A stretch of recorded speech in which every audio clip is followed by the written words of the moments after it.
আলাইকুম ভিউয়ার্স, আমি আপনাদেরকে আজকে প্রেসার কুকারে ভুনা খিচুড়ি করে দেখাবো। তো প্রেসার কুকারে ভুনা খিচুড়ি আমি নর্মাল যে চাউলটা আমরা ভাত খাই সাধারণত সেই চাউলটা নিচ্ছি। আমি প্রেসার কুকারে ধুয়ে একবারে চাউলটা বসায় দিছি, একটু তেল দিয়ে 2 টেবিল চামচ তেল দিছি। এখন চাউলটাকে আমি 3 পটের মতো চাউল নিছি, 1 পটের মতো ডাল নিছি। তো মোট আমার 1 কেজির মতো চাল এবং ডাল মিলে হয়েছে। এটার মধ্যে আমি 1.5 কেজির মতো পানি দিব। এখন আমি চাউলটাকে একটু ভাজবো।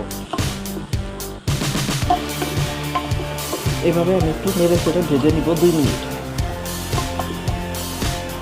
প্রেসার কুকারে খিচুড়ি রান্না করলে এবং খুব কম সময় লাগে আর খেতেও ভালো লাগে। খিচুড়িটা খুব ঝরঝরা হবে। হয়ে গেছে আমার ভাজা। এখন আমি এখানে 1.5 কেজি পানির মধ্যে 1.5 টেবিল চামচ হলুদ মরিচের গুঁড়া, 1 টেবিল চামচ আদা রসুনের পেস্ট, 1 চামচ লবণ দিয়ে পানিটা আমি একটু গুলে রাখছি। এখন আমি এই পানিটা ঢেলে দেব।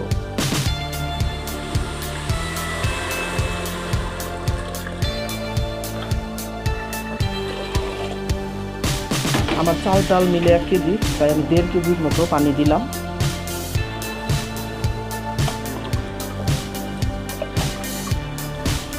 আর চাউলটা যখন আমি ভাজছি তখন দারচিনি 2 টুকরা, 4টা এলাচ, 3টা তেজপাতা দিয়ে দিচ্ছি।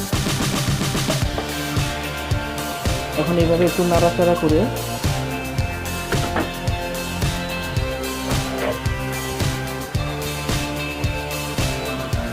আমি 1 টেবিল চামচ গাওয়া ঘি দিয়ে দিলাম। এটা আমার ঘরেই বানানো ঘি। এই ভিডিওটা আপনারা দেখতে পারবেন, আমার লিঙ্কে দেওয়া আছে।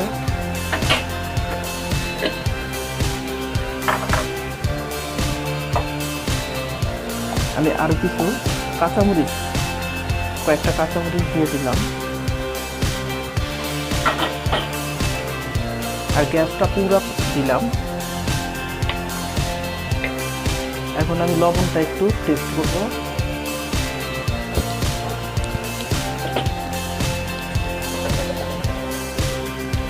আমার লবণটা সামান্য পরিমাণ লাগবে।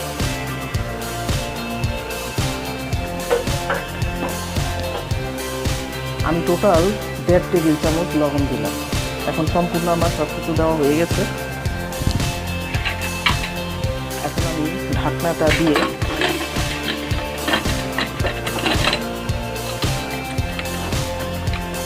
10 মিনিট রাখবো। হয়ে গেছে আমার ভুনা খিচুড়ি রান্না। আমি 3টা শীষ দিছি। 3 শীষের ভিতরে দেখেন আমার ভুনা খিচুড়িটা কীরকম একদম জমে গেছে। কিন্তু ভাত আমি একটু নেড়ে নেড়ে দেখাচ্ছি, দেখেন একটার একটার সাথে আর লাগে না। এভাবে খিচুড়ি রান্না করলে খুবই সুন্দর হয়। এখন আমি সার্ভ করব। হয়ে গেছে আমার ভুনা খিচুড়ি রান্না করা। আমি সাথে কিছু আলু ভর্তা, একটা ডিম ভেজে দিলাম এবং মুরগির মাংস রান্না করলাম। এটা আজকে দুপুরের খাবার। তো এভাবে রান্না করেন প্রেসার কুকারে খিচুড়ি, খুবই ভালো লাগবে। ধন্যবাদ।